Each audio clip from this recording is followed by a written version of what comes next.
Assalamualaikum warahmatullahi wabarakatuh. Hai semuanya, kami dari kelompok satu ingin ngasih tahu kalian tentang diskusi dari kelompok kami mengenai fenomena budaya populer.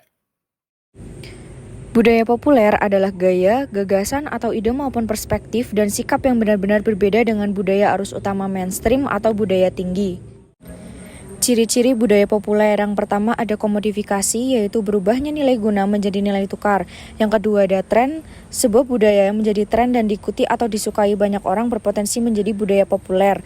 Yang ketiga ada keseragaman bentuk, sebuah ciptaan manusia yang menjadi tren yang pada akhirnya diikuti oleh banyak copycat atau penjiplak. Karya tersebut bisa menjadi pionir bagi karya lain yang berarti sama. Yang keempat ada adaptabilitas, yaitu budaya populer dapat beradaptasi oleh lingkungan. Yang kelima ada durabilitas, dilihat dari durabilitas seberapa lama budaya populer itu bertahan. Dan yang terakhir ada profitabilitas, yaitu dari sisi ekonomi, budaya populer berpotensi menghasilkan keuntungan yang besar bagi industri yang mendukungnya. Selanjutnya, analisis budaya populer di Indonesia. Pertama, fenomena TikTok.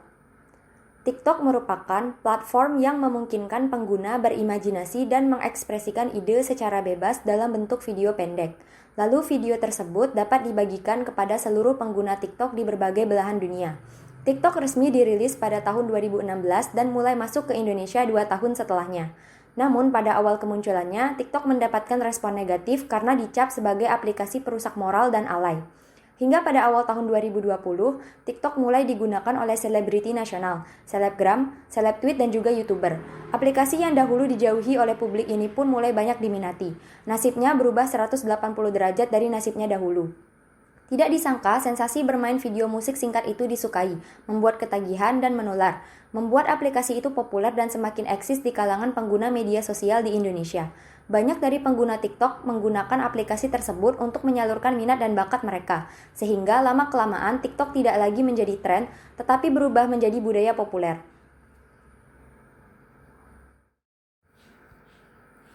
Indikasi atas hal tersebut dapat dilihat dari 1. TikTok digunakan oleh hampir semua golongan masyarakat.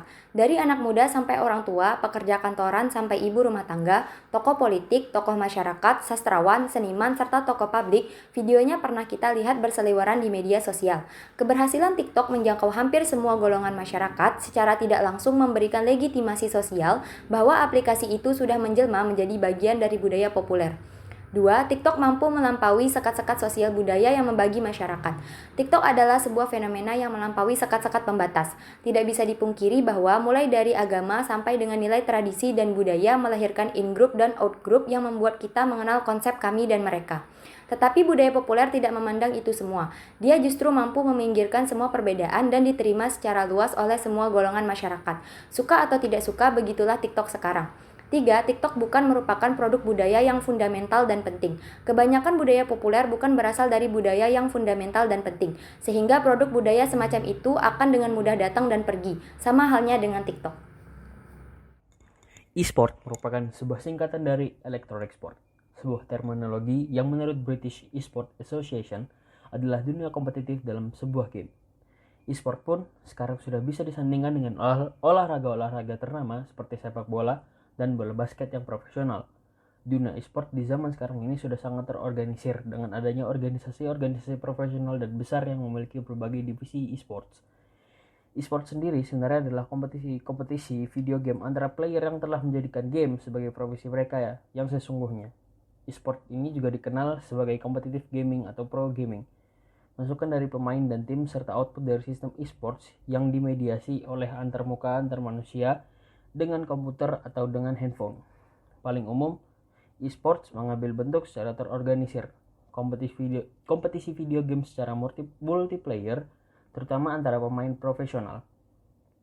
Sekarang ini mulai banyak orang-orang yang menggemari dunia e-sport, sehingga hal ini menjadi sebuah tren di masyarakat, bahkan sudah menjadi budaya populer. Adapun indikasi atas hal tersebut dapat kita lihat dari 1. E-sport sudah mulai digemari hampir seluruh kalangan masyarakat. Bahkan e-sport pun dapat dimainkan oleh penyandang disabilitas.